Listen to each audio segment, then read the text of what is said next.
Salve concurseiros e concurseiras de plantão. Galera, vamos para a nossa segunda aula de lei de execução penal. Lembrando que o tema que nós vamos tratar agora aqui está também presente aí no nosso PDF número 1, que está postado lá no nosso site www.marcelopeisino.com. Vamos voltar aqui na base dos princípios, né? Nós paramos aí no artigo 4º da Lei de Execução Penal, encerramos o nosso título 1 na aula passada e agora vamos ingressar agora no título 2, capítulo 1 da Lei de Execução Penal, que começa ali no artigo 5º da sua Lei de Execução Penal. Bom, o princípio que nós vamos linkar, que vamos relacionar com o artigo 5º, é o princípio da individualização da execução da pena. Esse princípio ele é um desdobramento de um mandamento constitucional que você vai encontrar lá no artigo 5º, inciso 46 da Constituição, que fala o seguinte: a lei regulará a individualização da pena e adotará, entre outras, as seguintes medidas. Aí vem uma série de medidas, quais são as formas de cumprimento de pena, né? Privação de liberdade, restrição de direitos, perda de bens, multa, né? E também tem outros mandamentos constitucionais. O mandamento constitucional você vai encontrar lá no artigo 5º também, inciso 58, você vai ter lá que a pena será cumprida em estabelecimentos distintos, de acordo com a natureza do delito, idade, sexo do apenado. Aqui a gente até lembra lá daquele princípio da igualdade sobre o viés da material, né, que nós tratamos na aula passada. Então, o que a LEP tem que fazer? Qual é essa lei que vai regular a individualização da pena? É a Lei de Execução Penal. Se a gente lê o artigo 5º da Lei de Execução Penal, nada mais é do que o cumprimento, esclarecendo aí o cumprimento desses normativos constitucionais. Vamos ler aqui o artigo 5º, fala o seguinte: os condenados serão classificados segundo os seus antecedentes, personalidade, para orientar a individualização da execução penal. Tá vendo? Então aqui nada mais é do que regulamentando aí a individualização da pena. Bom, e como é feita essa individualização da pena? Se você for ler logo abaixo o artigo 6º, você vai ver que existe uma comissão técnica de classificação em cada estabelecimento prisional, que vai ser composta, vai ter uma composição, e essa comissão técnica vai ser responsável pela elaboração do programa individualizador da pena privativa de liberdade, né? Tanto para o preso condenado quanto para o preso em regime provisório, né? Como preso provisório. Então vamos ler o artigo 6º, que fala o seguinte: a classificação será feita por comissão técnica de classificação que elaborará o programa individualizador da pena privativa de liberdade adequada ao condenado ou preso provisório. Percebeu aqui? Então, Marcelo, como é composta essa comissão? Quem é essa comissão? Quem compõe essa comissão? Por quem ela é presidida? Tudo isso você tem que saber. E tudo isso está no seu artigo 7º, logo abaixo. Você vai ler aí no artigo 7º, que vai falar a composição dessa comissão técnica de classificação. Agora, é muito importante que você preste atenção no que a gente grifou no PDF, porque é o que cai na sua prova. Você tem que saber de qual é salteada a composição dessa comissão técnica, tá? Então, o artigo 7º fala o seguinte: a comissão técnica de classificação existente em cada estabelecimento será presidida pelo diretor, composta por no mínimo, tá? Não é o máximo, é no mínimo. Então, pode ter mais? Pode ter mais. Composta por no mínimo 2 chefes de serviço, um psiquiatra, um psicólogo e um assistente social. Quando se tratar, e aí você tem que grifar, condenado à pena privativa de liberdade, né? Essa comissão, ela vai tratar do condenado à pena privativa de liberdade, tá bom? Então ela é presidida pelo diretor e ela é composta por no mínimo 2 chefes de serviço, um psiquiatra, um psicólogo e um assistente social. Tem até uma paródiazinha que a gente colocou aí, tem um link no PDF, só você clicar que você vai cantar lá para a paródia e você não vai esquecer isso mais. Agora é importante você se atentar para o parágrafo único do artigo 7º. Por quê? Porque a gente está tratando de pena privativa de liberdade, né? Ao condenado a pena privativa de liberdade. Marcelo, e se for um condenado a pena restritiva de direito, né? Uma pessoa que está sob medida de segurança, como faz? Então, isso são os demais casos que você vai encontrar lá no parágrafo único. Quando o parágrafo único fala o seguinte: nos demais casos, a comissão vai atuar junto ao juízo de execução, tá vendo? Então, a primeira comissão técnica, a comissão técnica de classificação, que vai estar presente em cada estabelecimento prisional, ela é presidida pelo diretor, porque ela ocorre dentro do estabelecimento. Agora, a comissão, nos demais casos, ou seja, quem está submetido a penas restritivas de direito ou medidas de segurança, nesse caso, que são os demais casos, essa comissão vai atuar junto ao juízo da execução, tá? Junto ao juízo da execução, e será composta por fiscais do serviço social. É isso que diz o parágrafo único do artigo 7º. Então, tem que ficar ligado nisso. Entra lá no link deixado no PDF, cante a paródia lá que você vai aprender facilmente isso daí, você não vai esquecer, beleza? Isso cai muito na sua prova, tá? Vamos agora ler o artigo 8º, e pontuando aquilo que é importante no artigo 8º. O artigo 8º fala o seguinte: o condenado ao cumprimento de pena privativa de liberdade, muita atenção em pena privativa de liberdade, tá? O condenado ao cumprimento de pena privativa de liberdade em regime fechado será submetido a exame criminológico para obtenção dos elementos necessários a uma adequada classificação e com vistas à individualização da execução. Parágrafo único do artigo 8º. Ao exame de que trata este artigo, poderá ser submetido o condenado ao cumprimento de pena privativa de liberdade em regime semiaberto. O que você tem que gravar aqui? O que é importante nesse artigo? Perceba que o caput do artigo, né, a cabeça do seu artigo, trata do condenado à pena privativa de liberdade em regime fechado. Então, primeira coisa, para ambos, nos dois casos que nós vamos pontuar aqui, tem que ser pena privativa de liberdade. Se colocou aqui que o condenado a cumprimento de pena restritiva de direito será submetido ao exame criminológico, vai estar errado já, porque a pena tem que ser privativa de liberdade. É a primeira coisa que você tem que gravar. Agora, se essa pena privativa de liberdade está sendo cumprida no regime fechado, esse exame criminológico vai ser obrigatório. Você percebe pelo verbo utilizado pelo legislador. Ele fala que será submetido ao exame criminológico aquele que cumpre pena privativa de liberdade em regime fechado. Agora, no parágrafo único do artigo 8º, você percebe que há uma faculdade, porque o verbo não é será, né? O verbo é poderá. Então, poderá ser submetido ao exame criminológico aquele que cumpre pena privativa de liberdade, mas em regime semiaberto. Então, você tem que ficar ligado nesse trocadilho. Ele pode tirar lá, pode falar que poderá ser submetido ao exame criminológico aquele que cumpre pena privativa de liberdade em regime fechado. Trocar, né? Não, para quem cumpre pena privativa de liberdade em regime fechado, é obrigatório o exame criminológico. Para quem cumpre pena em regime privativa de liberdade em regime semiaberto, o exame criminológico é facultativo, porque ele poderá ser submetido, beleza? Fica ligado nisso, é muito importante.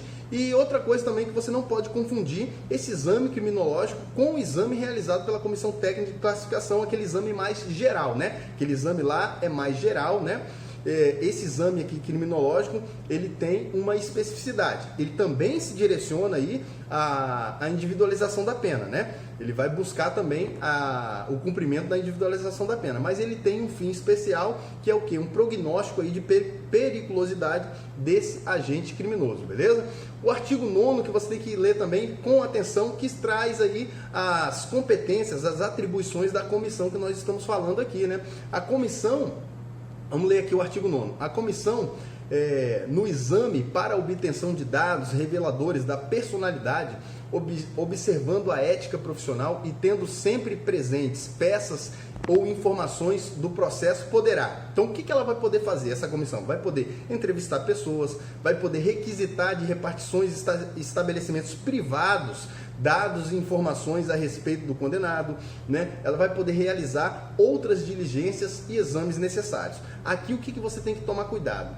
Com a inserção de questões aí que não são de competência da comissão. é muito fácil aqui o membro da banca querer colocar uma causa aqui de reserva jurisdicional, ou seja, quebra de sigilo bancário, quebra de sigilo telefônico. Isso não pode ser feito pela comissão, tá? A comissão não tem competência para isso. Isso é reserva jurisdicional. Então pode ser que o membro da banca coloque lá que a comissão tem competência aí para requisitar quebra de sigilo bancário. Vai estar errado, tá? Então tome cuidado com isso.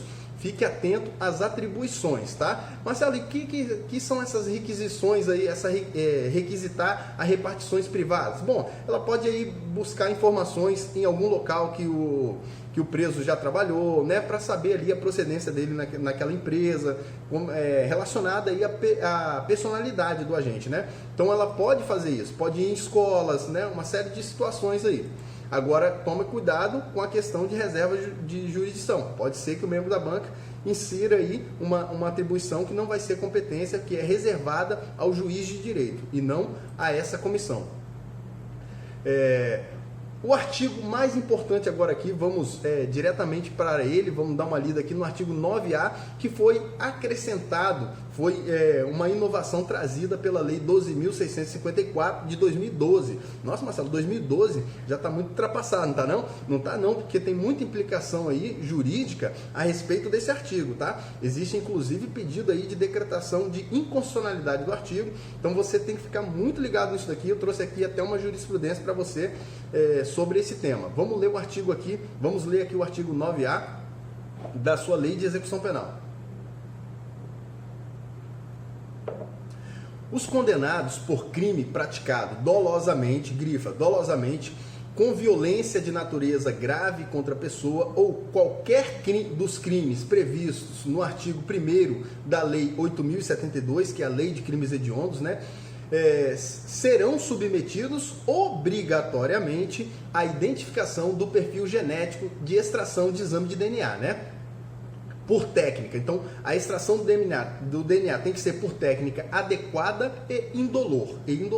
O parágrafo 1º do artigo 9A fala o seguinte: a identificação do perfil genético será armazenada em banco de dados sigiloso, conforme regulamento a ser expedido pelo Poder Executivo, né? Parágrafo 2º fala o seguinte: a autoridade policial federal ou estadual poderá requisitar ao juiz competente, no caso de inquérito instaurado, o acesso ao banco de dados de identificação de perfil genético. Então perceba que tem uma série de assuntos aqui. Se você que baixou o nosso PDF, você viu que a gente grifou muita coisa aqui. Poxa, Marcelo, você grifa tudo, porque tudo é importante, né, gente? Tudo é importante. Então tem que grifar mesmo.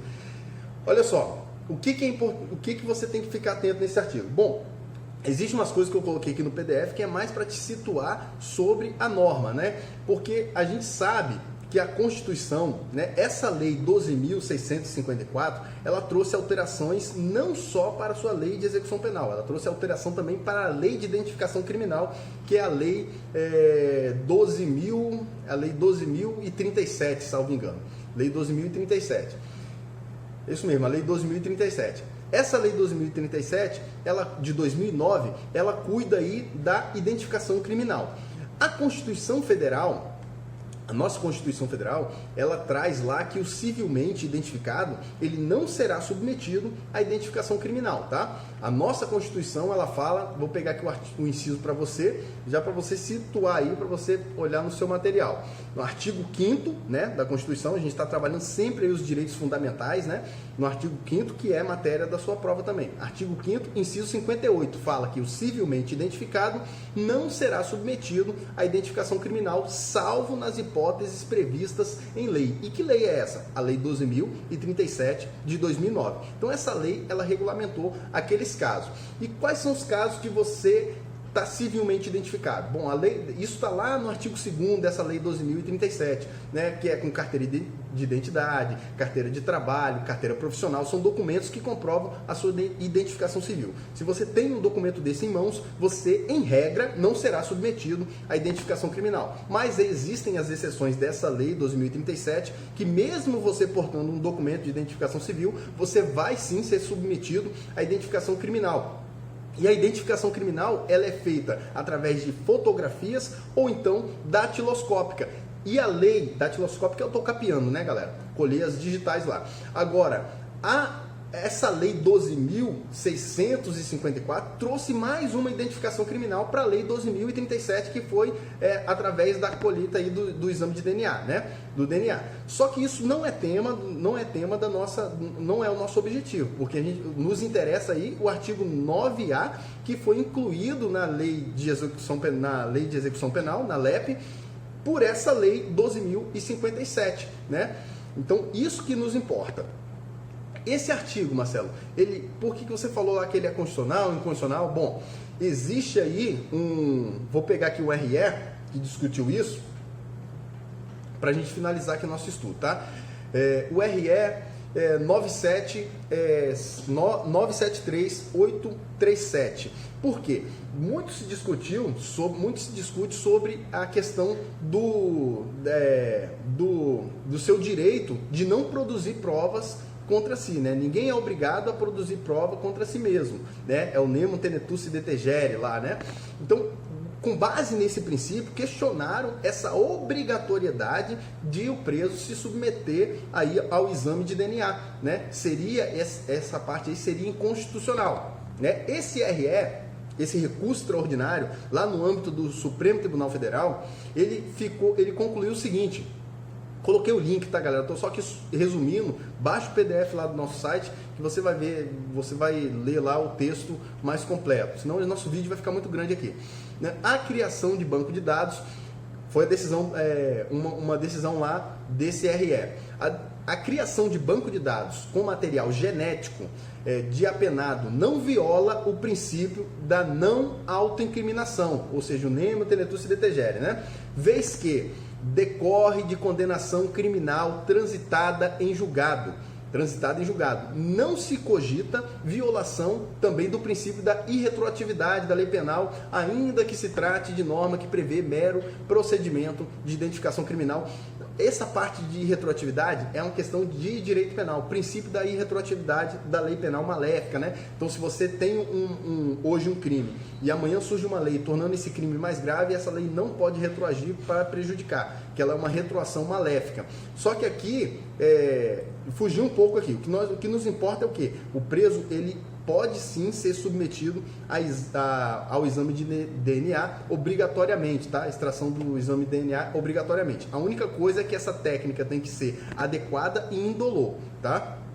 Então, essa primeira parte da decisão que eu coloquei aqui, criação de banco de dados do apenado, não viola o princípio da não autoincriminação, vez que decorre de condenação transitada em julgado. Então, isso que é importante para a gente.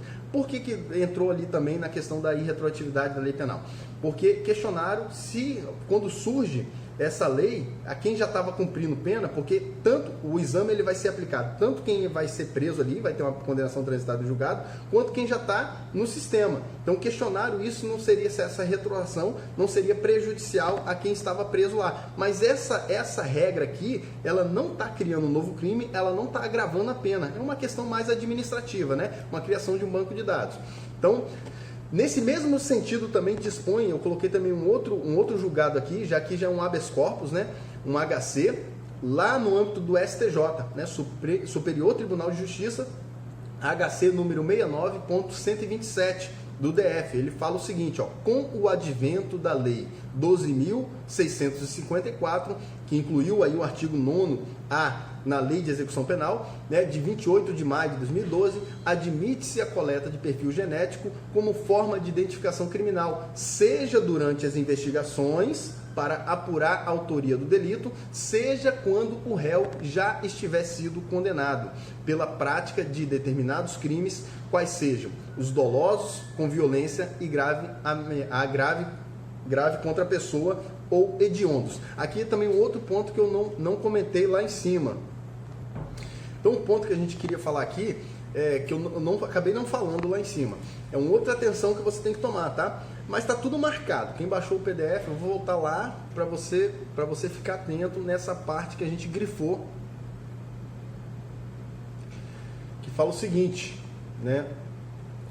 Que os condenados por crime praticado dolosamente. Então, quem vai ser submetido ao exame, à coleta obrigatória, né, da identificação por genética, né, mediante aí a colheita do exame da extração do DNA.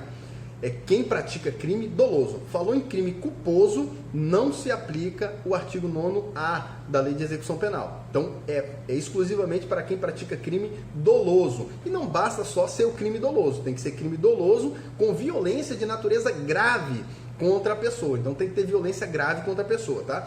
Agora, tem que tomar cuidado que a lei também fala ou qualquer crime previsto no artigo 1º da Lei 8.072, que é a Lei de Crimes Hediondos. Então pode ser que exista um crime lá, existem crimes lá, e isso está no PDF mais detalhado, que não tem ali uma grave ameaça contra a pessoa, mas o simples fato de ser crime hediondo já autoriza aí a submissão obrigatória à identificação do perfil genético, né, mediante a extração do DNA. Então fica ligado nisso. Dificilmente a banca vai trabalhar, fugir muito, é igual essa questão do crime hediondo. No edital passado não veio a lei de crimes hediondos, né? Pode ser que nesse edital agora, porque o edital passado foi publicado no edital em 2012, então mesmo havendo essa inovação, que é uma lei de 2012, dificilmente seria cobrada, a prova foi em 2013, se não me engano. Então assim, geralmente eles cobram o conteúdo programático, ele trabalha questões até a publicação do edital. Então, agora, nesse novo edital, muito provavelmente pode vir aí a lei de crimes hediondos, porque o membro da banca ele tem que colocar essa lei para que ele possa fazer esse link na questão, porque senão ele torna uma questão aí passível de anulação, haja vista que a lei de crimes hediondos não está prevista no edital. É muito provável que ele coloque a lei de crimes hediondos para cobrar questões mais elaboradas, fazendo essa ligação entre o artigo 9º-A da Lei de Execução Penal com a Lei de Crimes Hediondos e também com a Lei 12.037, que é a Lei de Identificação Criminal, né? E com a lei, devido a essa atualização da Lei 12.654. O decreto, que tem um decreto também, porque a própria lei 12.657, ela fala que, na própria lei de execução penal, ela deixa a previsão, ela fala que a identificação do perfil genético será armazenada em banco de dados sigiloso, né, conforme regulamento a ser expedido pelo Poder Executivo. Então, o Poder Executivo ele tem essa atribuição de expedir decretos regulamentares para dar fiel execução à lei. Existe o decreto, né, galera? Existe um decreto, coloquei aqui também no texto, existe um decreto, que é o decreto, deixa eu pegar a numeração do decreto aqui para você, tá?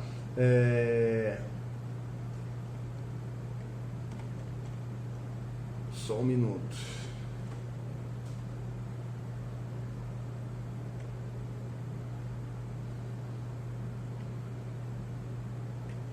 Decreto aqui.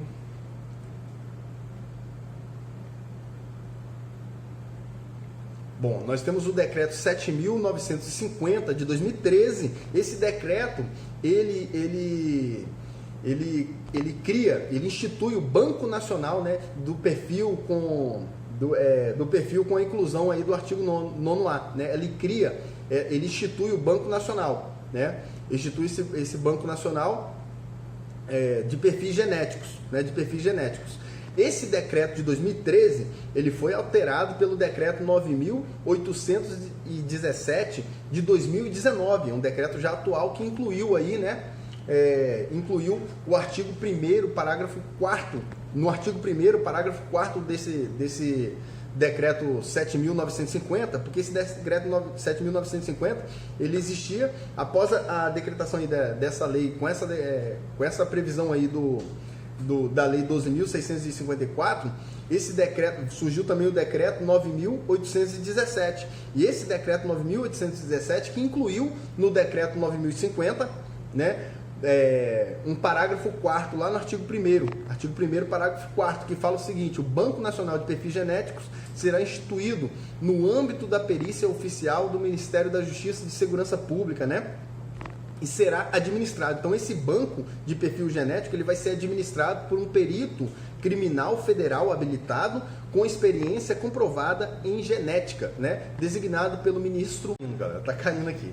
Pois bem, a gente estava falando aqui do parágrafo 4º artigo 1º, parágrafo 4º do decreto 9.817 de 2019, né, que incluiu aí o Banco Nacional de Perfis Genéticos, será instituído em unidade de perícia oficial do Ministério da Justiça de Segurança Pública e será administrado por perito criminal federal habilitado e com experiência comprovada em genética, né?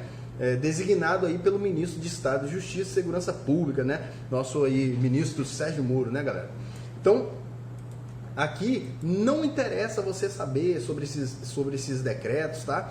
O que importa, como a gente já falou por diversas vezes, é você ficar atento ao artigo da Lei de Execução Penal, que é o artigo 9º, né? Provavelmente vai cair literalidade, né? Onde está doloso, eles podem colocar culposo, né? Ele pode te falar que com violência, ainda que a violência seja de natureza leve contra a pessoa, né? Ou então com violência contra coisa. Então ele pode mexer na redação e é isso que faz, principalmente em questão de nível de concurso de banco, concurso de nível médio, né? A VUNESP ela é mestre em fazer nisso. A FCC também trabalham muito a literalidade do artigo, né? Algumas coisas assim, umas questões mais bem elaboradas, misturar uma questão, um normativo lá da Lei de Crimes Hediondos, né? Fazer essa interligação, precisa que o edital venha mais bem detalhado. O edital passado, ele não trouxe a Lei de Crimes Hediondos, não trouxe também a Lei 12.037. Então, assim, dificilmente poderia fazer essa ligação. Agora, você tem que ficar atento com o normativo aí, com as partes que a gente grifou do artigo 9º, tá? É muito importante. E com as jurisprudências, que vai que, né? Vai que o membro da banca queira aí trabalhar uma questão mais aprofundada, né? Na sua prova. Eu acho difícil ele trabalhar, mas você tem que se preparar para o mais. Quem sabe o mais, sabe o menos, beleza? Então fique ligado, a identificação criminal, antigamente ela era feita de forma de perfil, a identificação criminal através de fotos ou o sistema datiloscópico, né? Com essa lei 12.654 passou também a incluir a identificação genética, né? Essa identificação genética ela pode ser ali no âmbito criminal ou ela pode estar voltada ali na parte da Lei de Execução Penal, que é o que nos importa, tá? Que é o que nos importa. Então vamos lá, agora aqui na parte, o outro julgado a gente falou já, o julgado do STF. Então vamos aqui para uma questão para você ver, vou fechar aqui com uma questão para você ver como foi cobrada em 2017, né, 2017 essa questão caiu para juiz de direito, tá, galera? Uma questão cobrada para juiz de direito que você acertaria facilmente. Você pensa, pô, a questão para juiz é muito difícil, Marcelo. É mesmo? Não é nada. Olha só, literalidade da lei. Ó, nos termos da Lei 7.210, de 11 de julho de 1984, os condenados por crime praticado dolosamente, com violência grave contra a pessoa. Então, viu? Ó, é crime doloso, né, praticado com violência grave contra a pessoa, tá? Ou por qualquer dos crimes previstos no artigo 1º da Lei 8.072, Lei de Crimes Hediondos. Então ele fala o quê? Qual a alternativa está correta? Aí vamos para a letra A. Serão submetidos obrigatoriamente à identificação do perfil genético mediante extração de DNA? Já é o gabarito, né? Então quem é condenado, né? Com base aí no 9º, artigo 9º da Lei de Execução Penal, o condenado a crime praticado dolosamente, com violência de natureza grave contra a pessoa, violência de natureza grave, crime doloso, violência de natureza grave contra a pessoa, por qualquer dos crimes previstos no artigo 1º da Lei de Crimes Hediondos, ele será submetido obrigatoriamente à identificação do perfil genético mediante a extração de DNA. Aqui ele só ocultou ali por técnica adequada e indolor, mas não torna inválida a questão é a letra A.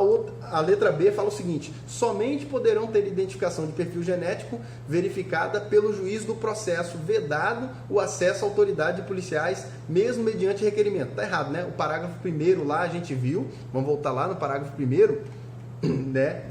Olha como é que ele está cobrando a literalidade da Lei de Execução Penal. A identificação de perfil genético será armazenada em banco de dados sigiloso, conforme regulamento expedido pelo Poder Executivo. Parágrafo 2º. A autoridade policial, federal ou estadual, poderá requerer ao juiz competente, não é ao juiz do processo, é ao juiz competente, pode ser ali no cumprimento da execução. Você lembra lá na primeira aula que a gente falou que o juiz no processo, quando o Ministério Público oferece a denúncia ali, crime de ação penal pública condicionada, tem um juiz ali titular do processo, está cuidando do processo, isso ainda é processo. A partir do momento que a pessoa foi condenada, transitou em julgado, vai cumprir, vai executar a pena, o juiz da execução é o juiz competente. Então, é o juiz competente, né? É o juiz competente. Aqui, o parágrafo 2º do artigo 9A da Lei de Execução Penal. Autoridade policial, federal ou estadual poderá requerer ao juiz competente, no caso de inquérito instaurado, acesso a banco de dados. Acesso ao banco de dados de identificação de perfil genético, tá vendo? Lá na questão, a letra B, ele fala que somente poderão ter identificação de perfil genético verificada pelo juiz do processo.